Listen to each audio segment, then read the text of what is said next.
Do you ever get thoughts such as, I'm not good enough, I'm a failure, nobody cares about me, I'm unlovable, I'm worthless, or any other related negative thoughts? If so, in this video, I'll be going over a cognitive behavioral technique that I use when I provide therapy, so stay tuned.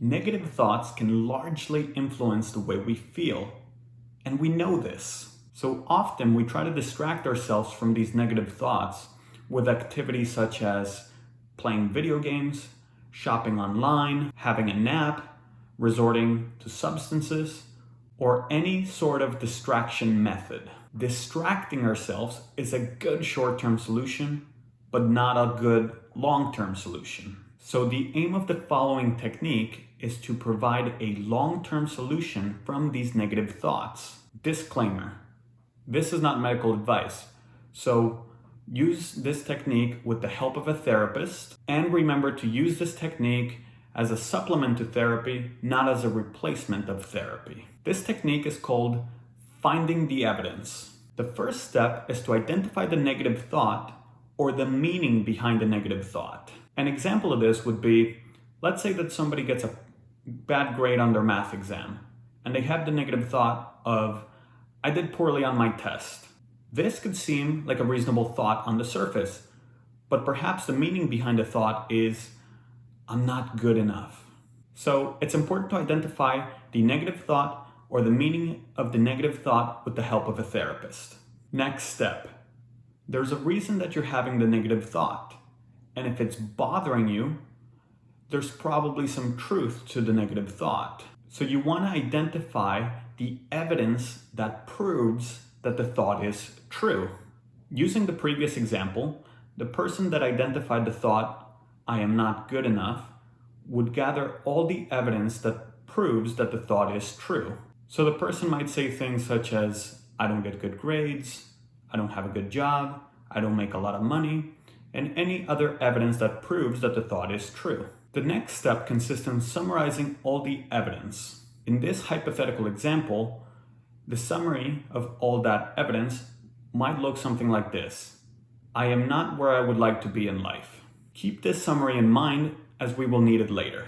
The next step is to identify any evidence that proves that the thought may not be 100% true. In the previous example, the person might say, well, I have a loving family, I have friends that support me, I have had some meaningful accomplishments, I have done some nice creative work, etc. The next step is to summarize all of that evidence, so it may look something like this. I have a lot of people that care about me, I am creative, and I have had some meaningful accomplishments. The next step is to create a full summary summarizing all of the evidence. We do this by taking the first summary, adding a transitional word like but or however, and then adding in our second summary. Let's see what our hypothetical example sounds like.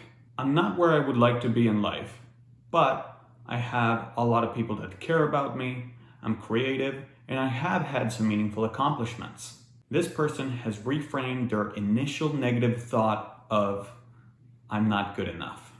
The last step consists in creating a coping card. The coping card should say something like, reminder, when I get the negative thought that I'm not good enough, I will remember to tell myself that, yes, I'm not where I would like to be in life, but I have a lot of people that care about me, I'm creative, and I have had some meaningful accomplishments. This is one of the techniques to reframe our negative thoughts. If you do this consistently, I'm fairly optimistic that the negative thoughts will be much better managed in the long run. This will ultimately have a positive impact on your mood. That's it for today's video. Thank you for watching. If you like this video, make sure to give it a thumbs up. And for more content like this, make sure to subscribe to my channel. Thank you, and see you in the next one.